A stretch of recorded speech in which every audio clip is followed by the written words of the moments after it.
Oke, Assalamualaikum warahmatullahi wabarakatuh dan salam sejahtera buat kita semua ya sebelumnya ya. Materi kita kali ini kita akan ngebahas sedikit tentang editing ya. Ini adalah editing ini di bagian pasca produksi. Jadi di bagian akhir biasanya ya. Jadi kalau kemarin kita lihat alurnya dari proses pembuatan karya audiovisual, yang pertama adalah pra, yang kedua adalah produksi, dan yang ketiga adalah pasca produksi. Nah, di bagian editing ini istilahnya adalah yang paling final ya. Finishingnya itu ada di bagian editing. Jadi editing ini adalah salah satu proses di mana kita mulai mengatur dan menyusun rangkaian dari tik-tik yang sudah kita ambil sebelumnya, yaitu di bagian produksi ya. Jadi kalau di bagian produksi kita mulai mengambil gambar, mengisi suara dan lain sebagainya, maka di sini kita sudah mulai menggabungkan, menyusun ya, menyusun menjadi sebuah rangkaian scene. Nah, disusun menjadi sebuah alur cerita yang utuh ya.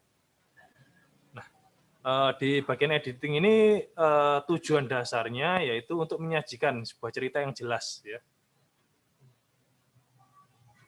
Jadi harus bisa menyajikan di situ karena kalau di bagian produksi kan masih terpotong-potong, itu masih belum bisa dinikmati oleh audiens. Nah, supaya bisa dinikmati oleh audiens, nah harus dilakukan yang namanya proses editing, penggabungan dari berbagai macam shot-shot yang sudah kita ambil di sebelumnya. Nah, ada beberapa syarat yang harus dipenuhi oleh seorang editor. Ya. Yang pertama adalah namanya kesinambungan cerita atau continuity, ya, kontinuitas ya. Jadi ada sebuah alur yang bisa dipahami oleh audiens. Bagaimana menyusun sebuah potongan dari video-video tadi itu menjadi sebuah cerita yang utuh, cerita yang memiliki alur yang jelas ya. Kalau kita bikin film itu kan kita bisa menikmati setiap shot by shot ya. Itu harus ada urutannya harus jelas. Oleh sebab itu makanya biasanya kita di awal itu harus ada yang namanya proses praproduksi. Nah, itu di situ kita membuat ceritanya dari situ. Nah, membuat ceritanya dari sana, membuat kesinambungan ceritanya juga dari bagian pra. Nah, di bagian editing kita tinggal menyambung saja. Ya. Nah, oleh sebab itu, salah satu kegunaan dari storyboard ini tadi adalah untuk membuat konsistensi ya, supaya konsistensi dari cerita awal yang dibuat itu supaya lebih konsisten dilakukan di dalam proses editing, digabung menjadi satu. Berikutnya kesinambungan gambar dan kesinambungan suara ya. Jadi ada synchronize antara suara dan gambar. Jadi misalkan gambarnya apa gitu ya, suaranya harus menyesuaikan ya, harus menyesuaikan. Ini di bagian proses editing ini harus dilakukan dengan jelas ya. Apalagi kalau menggunakan multiple kamera ya. Kalau multiple kamera ini yang agak sulit ya. Jadi mensinkroniskan antara kamera satu dengan kamera dua itu kadang-kadang yang tidak paham itu kadang-kadang agak meleset sedikit ya. Nah, jadi antara apa yang diucapkan dengan suara yang keluar itu tidak sama. Nah, ini ada beberapa teknik khusus sih kalau teman-teman pengen menggunakan multiple kamera itu ada teknik khusus. Itu teman-teman bisa kalau di software semacam KDN Live itu ada fitur namanya synchronize audio. Nah, jadi kamera 1 dan kamera 2 ini audionya harus dinyalakan pada saat recording. Jadi nanti mereka akan salah satu audionya digunakan sebagai referensi, salah satu audio yang lain digunakan untuk mensinkronkan. Ini namanya synchronize audio. Jadi otomatis dia akan mencari audio yang sama. Dia biasanya mengacu kepada histogram. Nah, histogram audio. histogram audio ini yang histogramnya sama gitu ya. Nah, itu nanti akan otomatis nempel. Itu kalau di beberapa aplikasi namanya alignment ya. Jadi langsung menempel ke dalam ke audio yang sama. Nah, ini biasanya pada saat proses pengambilan gambar biasanya ya ini juga harus saling koordinasi antara editor dan kameramen ya. Makanya untuk memahami produksi sebuah video itu kita harus paham mulai dari alur dari pra produksi hingga pasca produksi. Jadi di bagian kameramen itu biasanya juga harus merekam suaranya juga. Biasanya yang pakai kamera DSLR ini suka lupa, kadang-kadang nggak diaktifkan karena kadang-kadang kalau kamera DSLR itu sukanya ambil gambar tanpa suara karena biasanya ambil klip-klip. Kalau pakai suara biasanya memang resikonya ukuran filenya jadi lebih gede sehingga cepat habis ya. Terus resikonya kalau ada suaranya juga ini nanti kalau misalkan memory card-nya itu nggak sesuai, nah itu nanti frame rate-nya jadi turun kan. Nah, otomatis biasanya teman-teman yang pakai kamera DSLR itu nggak diaktifkan suaranya. Nah, itu harus diaktifkan. Nah, gimana caranya supaya sama suaranya ya? Histogramnya biar sama. Itu kadang-kadang kalau jauh antara kameramen 1 dengan kameramen 2 kadang-kadang jauh ya. Itu biasanya kita suka teriak action. Nah, itu nanti histogramnya akan naik. Atau enggak tepuk tangan 2 kali atau 3 kali gitu ya, supaya histogramnya bisa kelihatan. Gitu ya. Nanti kan histogramnya naik 1, 2. Nah, ini bisa menjadi menjadi patokan. Jadi bisa jadi patokan untuk menarik kalau misalkan di software lain nggak ada synchronize audio, itu bisa ditarik secara manual. Itu untuk cara mudahnya ya. Jadi kesinambungan gambar dan kesinambungan suaranya harus sama ya. Kesinambungan irama adegan ya. Jadi hubungan antara scene 1 dan scene 2 itu memiliki kesinambungan atau tidak. Jadi harus memahami loncatan ruang dan waktu yang terjadi pada sebuah cerita atau sebuah adegan ya.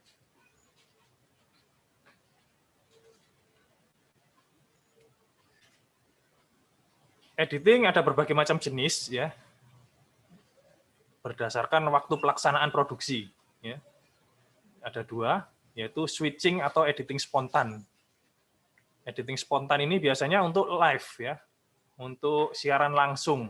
Nah, untuk siaran langsung ini biasanya menggunakan editing spontan. Nah, biasanya ini untuk PH atau production house itu alatnya sudah lengkap sih biasanya ya. Kameramen 4 gitu ya, 4 atau 5 orang gitu ya. Kameramennya 5. Terus ada biasanya bawa koper, isinya koper ini komputer ya. Komputer sama layar monitor banyak, bisa 2 atau 3, yang mana di dalamnya itu bisa langsung di-split ya. Split di masing-masing kameramen. Jadi ada 5 kameramen itu bisa langsung tampil di dalam layar monitornya. Jadi misalkan monitornya 2, nanti di monitor 1 diisi 2 kamera, monitor kedua diisi 3 kamera. Gitu. Nah, biasanya proses pengeditan ini dilakukan secara spontan. Jadi perpindahan dari kameramen 1 ke kameramen kedua itu dilakukan pada saat produksi. Ini disebut switching atau editing spontan. Nah, di situ editor harus lebih jeli. Editornya harus lebih jeli melihat mana gambar yang layak untuk dikonsumsi, mana gambar yang sekiranya ini tidak kurang bagus. Ya. Itu bisa diambil dari angle yang berbeda. Nah, kameramen 1, kameramen 2, misalnya kameramen 1 kurang bagus, kita switch ke kameramen 2. Bisa juga ditambahkan transisi ya. Jadi ini untuk supaya tidak monoton, biasanya ada tambahan transisi. Nah, ini harus stay selama live, harus stay di depan komputer terus mengamati betul-betul. Kalau memang ada yang miss sedikit, itu harus segera diganti ke kamera yang lain. Berikutnya ada namanya post production editing, yaitu editing pasca produksi. Nah, kalau yang seperti ini yang sering kali kita lakukan ya. Jadi kita merekam gambarnya terlebih dulu, ya, gambar. Kalau sudah selesai, baru disusun ya, baru diedit setelah gambarnya selesai. Nah, ini yang sering kali kita lakukan.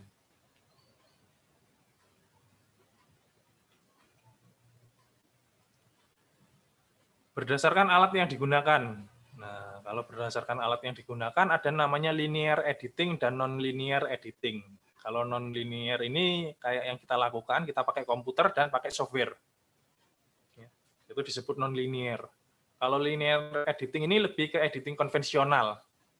Ini kalau sekarang sudah jarang sih, sudah nggak ada hampir. Kalau saya lihat sudah nggak ada ya. Karena kita sudah pakai storage-nya itu sudah pakai micro SD semua.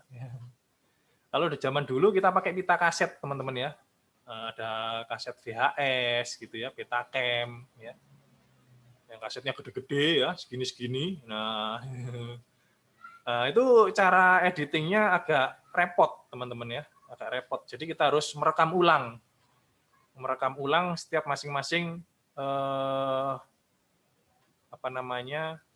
filenya ya. Jadi kalau kita, aduh itu kasetnya udah banyak banget ya kalau ambil gambar itu ya.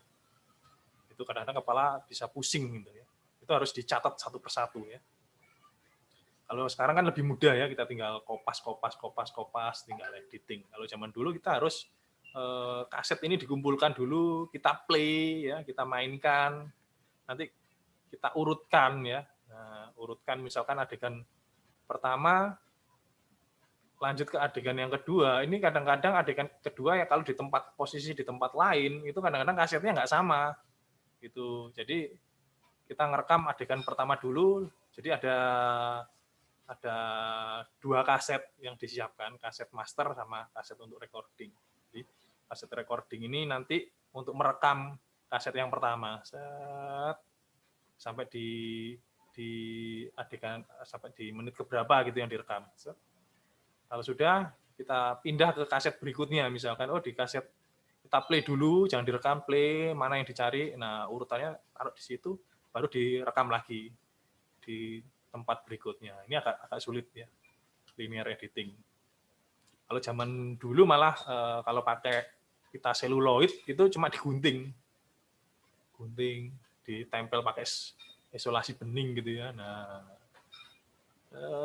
cari lagi mana gambar yang mau digabungkan, potong pakai gunting, potong, tempelin lagi, potong, tempelin.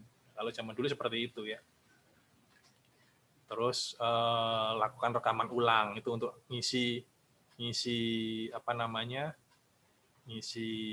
caption ya. Kalau ngisi caption itu hasil yang sudah diedit tadi, yang sudah dipotong-potong tadi, kita pakai untuk ngerekam ulang lagi.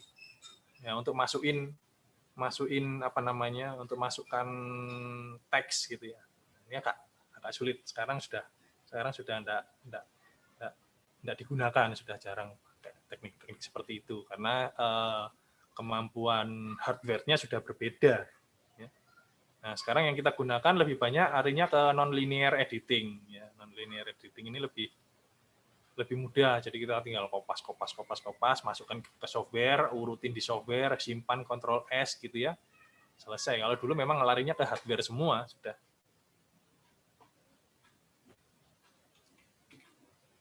Apa sih yang harus dipersiapkan pada saat melakukan editing ya?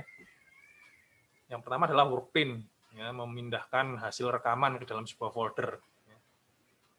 Kalau bisa diurutkan sesuai dengan urutannya ya. Diurutkan. Jadi nanti pada saat proses editing itu lebih mudah. Nanti bagian editor untuk mencari ya. Ini ada tim yang bertugas sendiri untuk membuat workprint ini sendiri ya. Kalau dulu biasanya dicatat ya, dicatat per kaset ya. Satu kaset ini isinya adegan apa saja. Nah, itu dicatati dulu. bikin worksheet gitu ya. Dicatat. Ini kaset pertama, ini isinya adegan ini, adegan ini, adegan ini, adegan ini.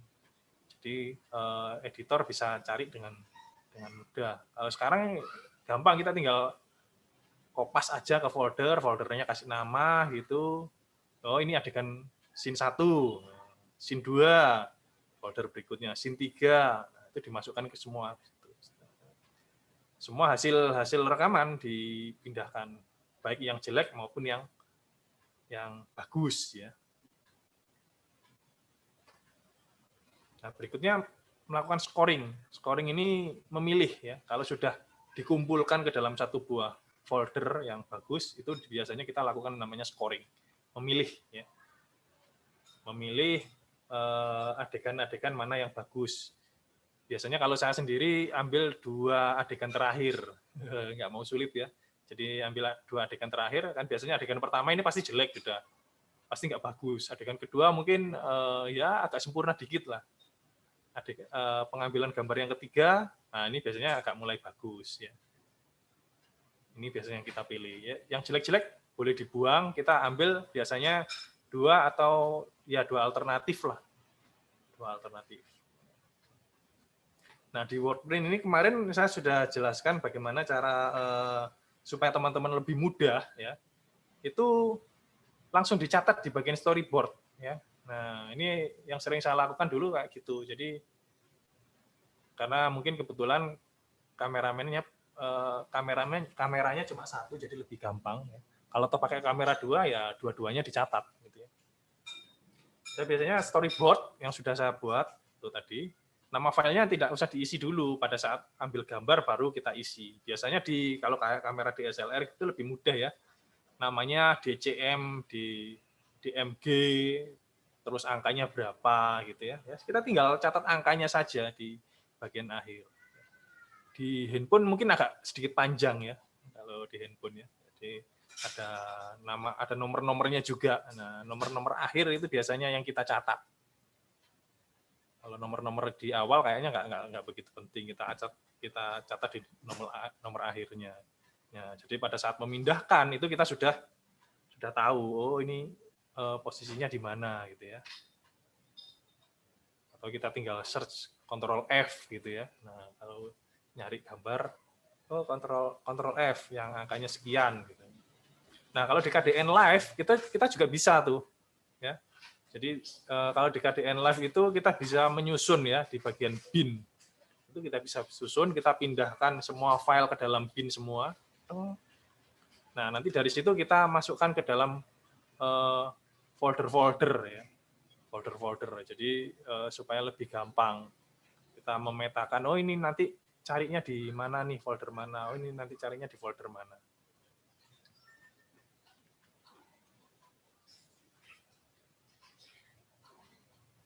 Nah, ada berbagai jenis transisi yang biasa sering kali kita gunakan ya. Transisi di sini gunanya adalah untuk perpindahan shot ya. Ada berbagai macam, yang umum kali kita gunakan namanya adalah cut. Cut ini dipotong terus ganti ke take yang lain. Sudah tanpa ada transisi macam-macam ya, cuma potong aja, potong terus take yang lain dipotong, digabung. Nah, itu namanya cut. Jadi perpindahannya langsung patah gitu ya. Berikutnya ada dissolve ya. Dissolve ini juga transisi dari gambar satu ke gambar yang lain, itu transisinya itu menghilang. Ya, gambar pertama menghilang lalu berganti dengan gambar yang baru. Nah, ini biasanya saling overlap satu sama lain kalau dissolve ini ya. Terus ada fade ya. Fade ini transisi dari gelap atau dari warna apapun itu ya. Fade in, ada fade out, fade to black, ada fade from black. Jadi perpindahan transisi, perpindahan dari warna gelap ke gambar. Nah, ini biasanya digunakan di awal ya. Di awal itu biasanya pakai yang namanya fade in. Nah, ini juga harus dipahami oleh teman-teman, istilah-istilah transisi sederhana seperti ini harus dipahami karena biasanya akan dicantumkan juga di bagian storyboard. Oh ini efeknya apa nih? Oh dissolve, kasih dissolve. Jadi editor cuma tinggal pakai aja. Tapi ya kalau yang belum ada di dalam storyboardnya tidak ada efek-efeknya ya kita improvisasi sendiri. Dissolve, fade, wipe. Wipe ini juga perpindahan tapi agak gradasi sedikit ya. Misalkan berpindah dari gambar satu ke gambar yang lain melalui objek lingkaran, misalkan lingkarannya membesar, segitiganya membesar, atau segitiganya mengecil gitu ya. Nah itu biasanya wipe. Ini biasanya bentuknya semacam gradasi ya, perpindahannya gradasi. Split screen, lalu ada chroma key. Chroma key ini salah satu efek, salah satu apa namanya ya, bukan transisi sih di sini. Dia ini bisa juga digunakan sebagai transisi juga. Ini ada salah satu teknik editing menggunakan warna latar. Ya. Warna latar ini misalkan pakai green screen. Nah itu kalau mungkin teman-teman ada yang tahu, yang kenal istilah green screen, nah ini biasanya menggunakan chroma key. Jadi yang warna hijau ini dihilangkan menjadi transparan. Nanti akan diganti dengan background yang lain. Nah, ini biasanya untuk kayak presenter gitu ya. Nah untuk berita, terus untuk endorse juga biasanya kadang-kadang pakai chroma key ya. Yang ada apa namanya MC di depan biasanya ya, ada yang bagian MC untuk ngomong. Nah itu biasanya menggunakan chroma key. Pakai green screen atau blue screen. Kalau sekarang kita bisa pakai warna macam-macam sih. Ya. Semua warna kayaknya bisa. Kalau dulu, zaman dulu yang paling umum adalah blue screen sama green screen. Jadi latarnya biru atau latarnya hijau. Jadi kita pakai kain warna hijau untuk ambil gambar. Warna hijau atau warna biru.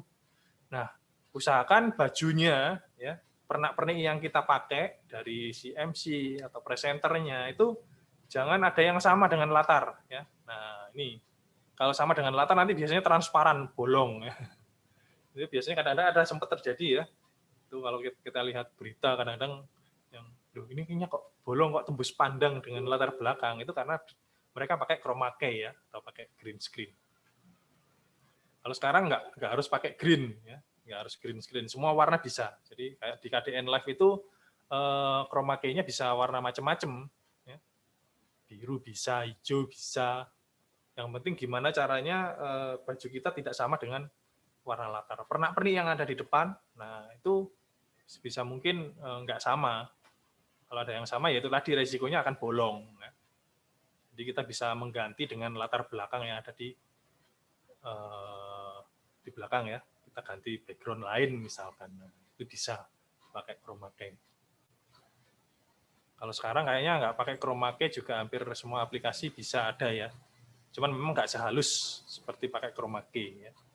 Cuman mungkin sedikit tambahan, mungkin biasanya kalau pakai chroma key ini efeknya satu, biasanya ambience ya, warna ambience. Misalnya kulit kita, karena di sini ada warna hijau, kulit kita agak semu-semu hijau. Nah, ini biasanya bisa direduksi pakai apa namanya, pakai lighting tambahan atau pakai apa namanya itu ya, pemantul gitu ya. Kita bisa pakai apa namanya reflektor namanya reflektor. Pakai reflektor macam-macam ya. Kalau di video ini biasanya reflektornya gede ya. Kita bisa pakai styrofoam gitu ya. Nah, styrofoamnya pakai warna putih teman-teman ya, jangan pakai warna lain ya. Supaya untuk mereduksi ya, untuk mereduksi. Nah, ini kayak di gambar saya ini, sebentar saya matikan dulu ya biar jelas ya.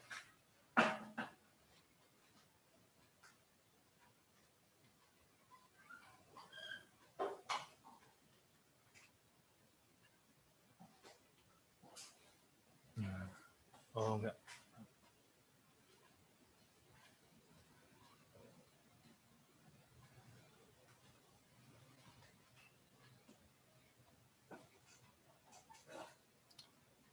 Nah, ini dilihat di gambar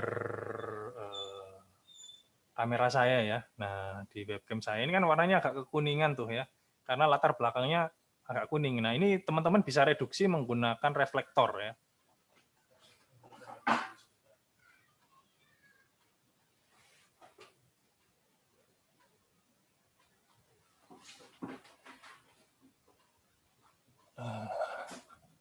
Nah, reflektor ini nggak perlu bagus-bagus ya. Nah, ini saya pakai ini pakai karet market ya untuk bikin miniatur ya. Ini warnanya putih, nggak harus ini sih. Pakai kertas putih juga bisa ya. Nah, itu biasanya direduksi seperti ini. Nah, ini kan warnanya agak kekuningan nih di sini nih. Kelihatan nggak ya? Nah, di sini kan kelihatan ya, agak semu-semu kuning ya. Ini adalah pantulan dari ambience. Pantulan dari karena kebetulan dinding saya ini warnanya agak kekuningan ya. Kalau pakai hijau ini pasti juga warnanya hijau gitu ya. Nah, cara mereduksinya teman-teman cukup pakai reflektor. Nah, di sini teman-teman bisa lihat warnanya jadi putih ya. Kelihatan nggak sih? Kelihatan, Pak. Nah, lihat di bagian webcam saya ya.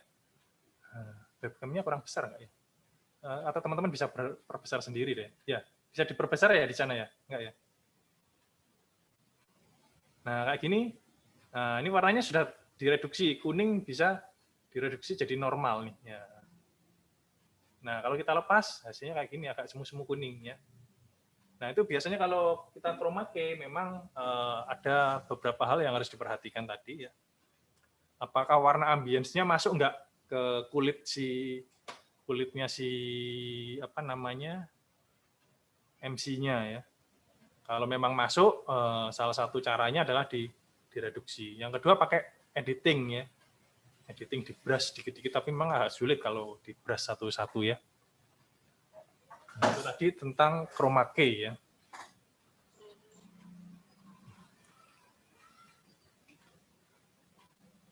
Nah, ada beberapa prinsip editing yang harus dipegang ya sama teman-teman ya. Satu, jangan menyambung gambar yang nggak ada tujuannya. Ya. Jadi sebisa mungkin yang pertama tadi yang harus kita perhatikan adalah continuity-nya ya, kesinambungannya harus ada kesinambungan dari take 1 dan take berikutnya ya.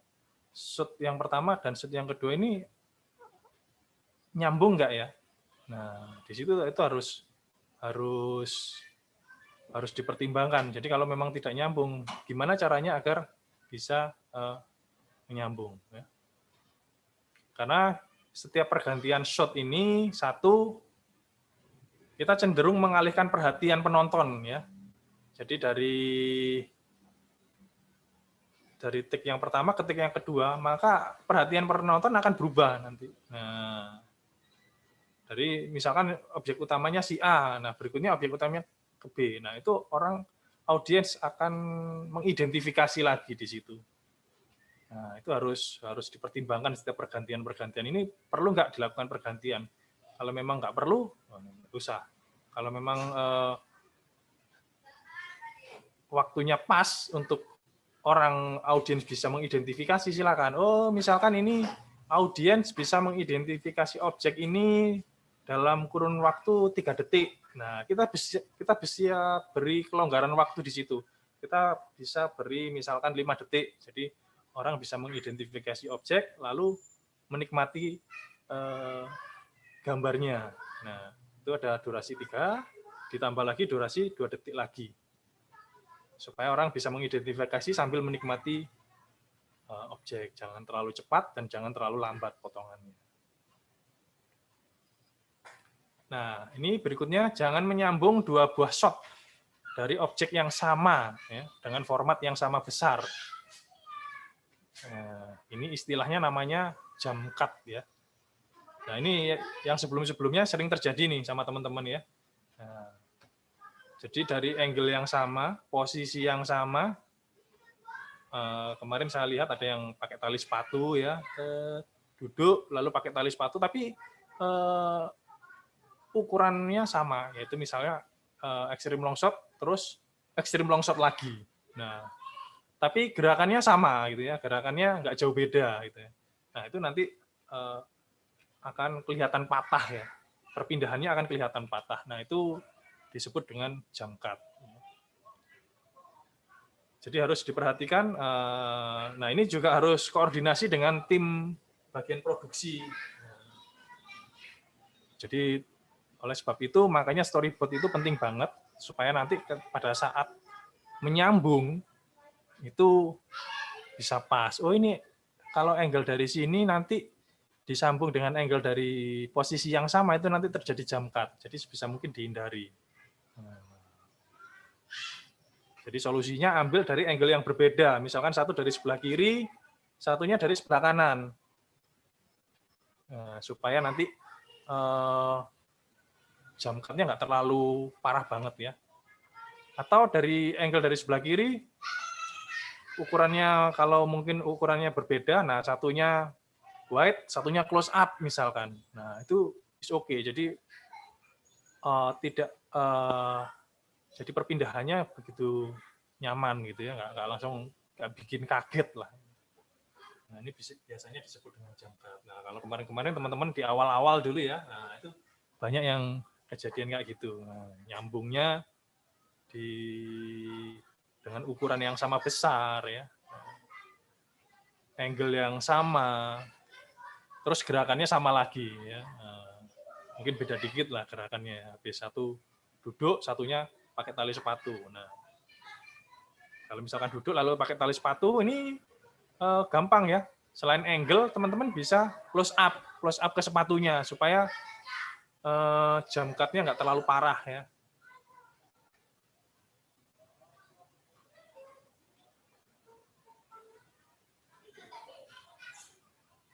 Terus berikutnya jangan motong di tengah shot ya.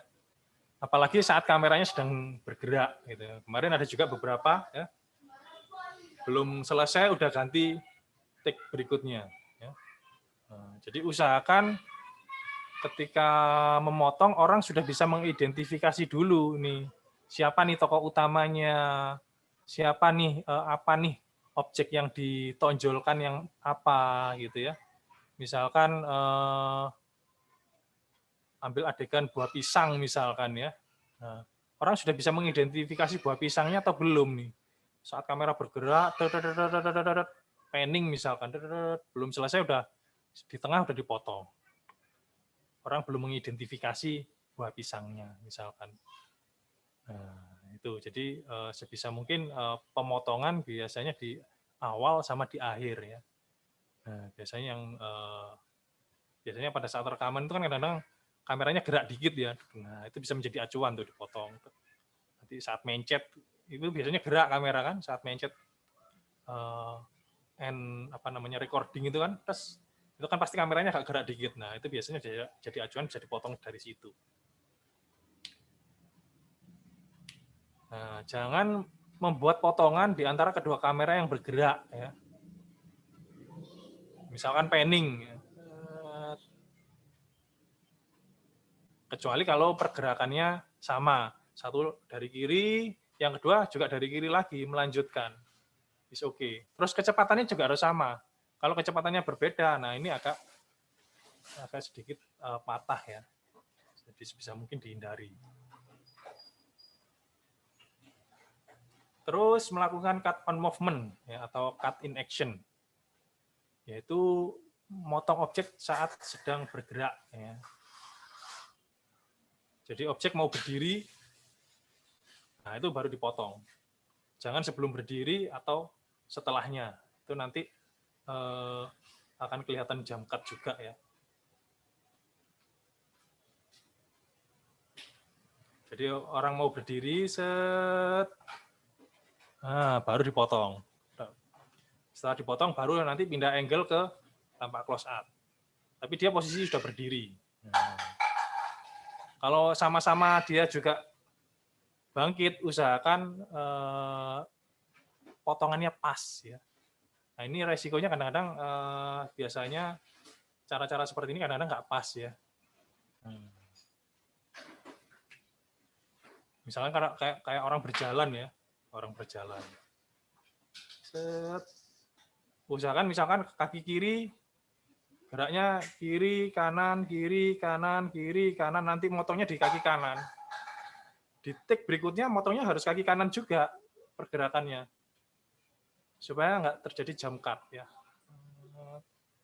Nah, itu biasanya aktifkan multiple di KDN Live itu kan ada ya, multiple cam-nya itu bisa diaktifkan. Jadi kita bisa lihat, oh ini pergerakannya sudah pindah atau belum. Nah, kalau belum bisa digeret lagi, dipotong ya.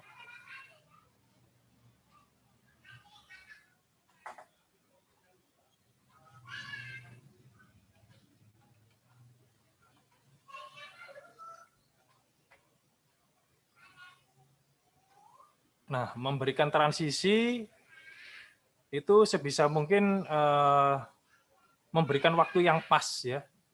Jangan terlalu panjang, jangan terlalu pendek. Nah, ini biasanya berhubungan dengan tempo ya. Jadi misalkan kalau temponya cepat, itu kita transisinya juga harus cepat. Set, set, set. Kalau temponya lambat, nah itu kita bisa berikan efek yang lambat. Jangan keliru, nanti temponya cepat, ininya efeknya dissolve-nya lambat. Nah, itu jangan, nanti akhirnya kesinambungan antara suara dengan gambar itu jadi agak kontras ya. Jadi perhatikan tempo, misalkan ditambahi musik ya. Nah, misalkan teman-teman kasih musik ya. Musiknya kasih tempo cepat, tapi gambarnya lambat. Nah, pergerakan perpindahan take satu ke take yang lain ini lambat.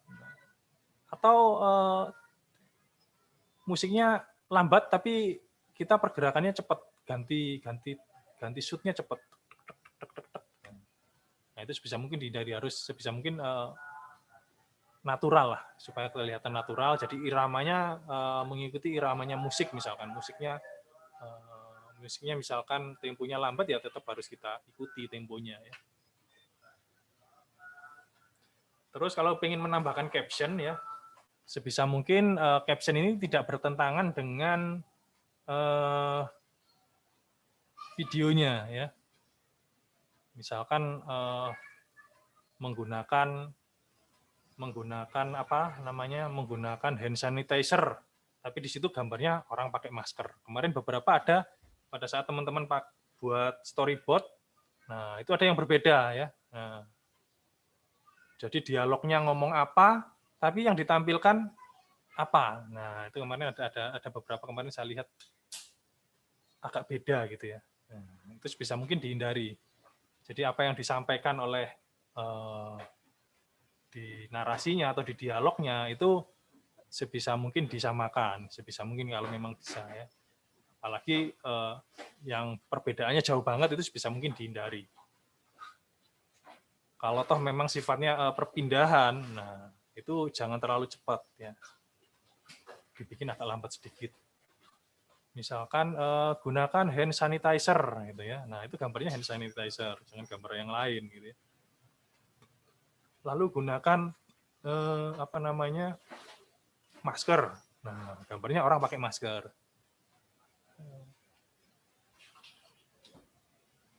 Jangan sampai bertentangan ya.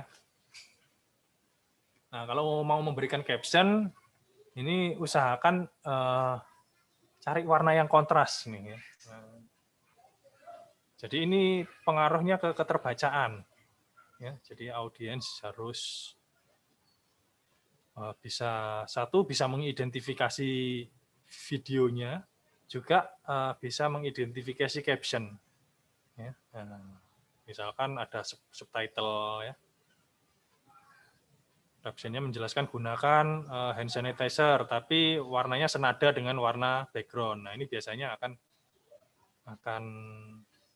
keterbacaannya akan terganggu, jadi orang akan sulit mengidentifikasi antara gambar dengan caption. Sebisa mungkin memiliki durasi yang tepat juga ya teman-teman ya. Orang bisa baca, tapi orang juga bisa mengidentifikasi videonya dengan baik. Jadi dia bisa menikmati video dan bisa menikmati caption. Jadi durasinya jangan terlalu cepat ya.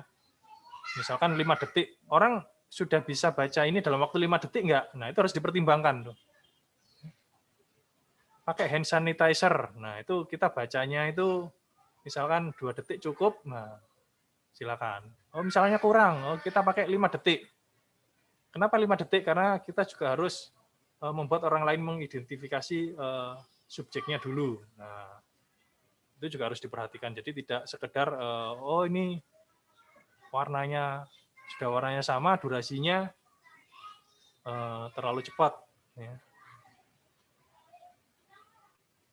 Nah, mungkin itu tadi adalah prinsip-prinsip editing yang harus teman-teman gunakan ya untuk editing next itu bisa menggunakan acuan-acuan seperti ini ya. Assalamualaikum warahmatullahi wabarakatuh.